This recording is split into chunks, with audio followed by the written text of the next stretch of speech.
खुलुमबाय स्टुडियाव दं आं राजीव बसुमतारी बे समाव से नं क'क्राझार लकसभा बियाबाव इउपिपिएलनि बिजाथि जयन्त बसुमतारी बिथांखौ देरहा होनांगौ थाखाय एबा देरहा होनानै दिल्लीसिम दैथायहरनो थाखाय रायजो राजाफोरा जानजि खाफ्राबाय आरो बे गिदिर बाथ्राखौ बुंदों बिटिआर हाग्रा बिफाननि मावफुं सोद्रोमा रनजित बसुमतारी बिथाङा लोगोसे हाग्रामा महिलारि बिथाङा थांनाय 15-17 बोसोराव हारिनि गेजेराव एबा बिटिसि ओनसोलाव एबा बिटिआर ओनसोलाव हारि माहारिनि गेजेराव दाङाबाजि खालामनानै सिलिंखार बिलिंखार खालामनानै फोजोबस्रांबाय।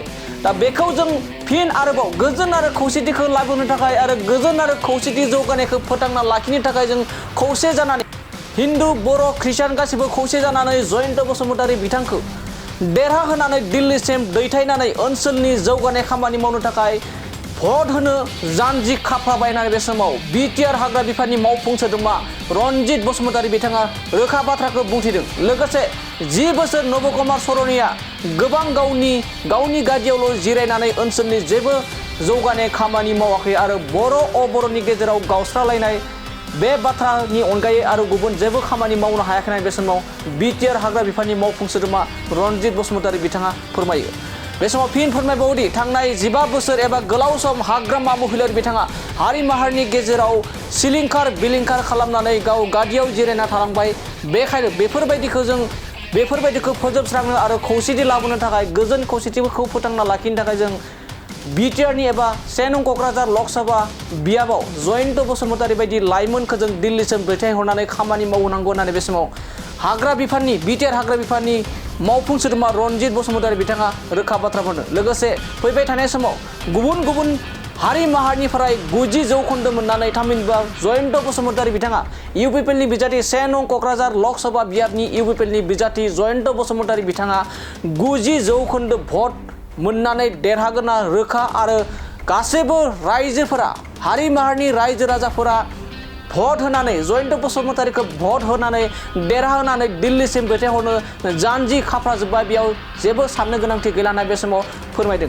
लोगोसे रायजो राजाखौ बिथाङा बिटिआर हाग्रा बिफाननि मावफुं सोद्रोमा रनजित बसुमतारी बिथाङा साबायखर बावदों जेराव आथिखालनि क'क्राझार लकसभा बियाबनि एनडिएनि बिजाथि जयन्त बसुमतारी बिथांनो भट होनो जानजि खाफ्राना दं। बेखायनो जों एबा आङो रायजो राजाखौ साबायखर होयो होननानै बे समाव खौरांनि गेजेरजों बिटिआर हाग्रा बिफाननि मावफुं सोद्रोमा रनजित बसुमतारी बिथाङा फोरमायो। दानिया फैदो हाग्रामा महिलारि बिथाङा हारि माहारिनि गेजेराव माबायदि सिलिंखार बिलिंखार लाबोदोंमोन आरो नबकुमार सरनिया 10 बोसोर लकसभा बियाबनि सोद्रोमा जानानै माबोरै खामानि मावलांनो हायासै बिथांनि बुंनायनिफ्राय जों आबुङै मिथिना लानि। जोबसा फोसावदिं हाबाफारि आं मोनसेल' नोंथांमोननो दिनै अंक होनो नागिरदों। बे अंकआ दिनै मुसलमान कमिउनिटिनिफ्राय 60 जौखोन्दो रोखा जाबाय इउपिपिएल दलाव भट होगोना, बर'निफ्राय 70 जौखोन्दो रोखा जाबाय, नन मुसलमान नन बर' आसामिस कमिउनिटि आसामिस स्पिकिं कमिउनिटिनिफ्राय 80निफ्राय 90% दिनै जों इउपिपिएल दलाव भट होनानै मानाव गेदेर जयन्त बसुमतारी देरहासार होनो दिनै रायजो राजाफ्रा जानजि खाफ्राबाय। हाग्रामानि दे अपशासन हीरा सरनिया जाब्रै गासैबो जाति जनगोष्ठीखौ थगायनानै जोंखौ सोबख'बाय गादबबाय नासयबाय। जाय हाग्रामाया दिनै जोंनि गासैबो हारिनि सिनस्रिखौ सिफायजोबनानै बर' अनाबर'नि गेजेराव बिशृंखला मोनसे सृष्टि खालामनिफ्राय बिनिफ्राय उद्धार खालामनो थाखाय गोदानै जोंनि समाजनिफ्राय सासे सेंग्रा दैथायहरनानै जोंनि बिटिआर ओनसोलनि हिन्दु मुसलमान ख्रिस्टियान बर' अनाबर' गासैनिबो जौगाथाय लाबोनो थाखाय दिनै जानजि खाफ्राबाय।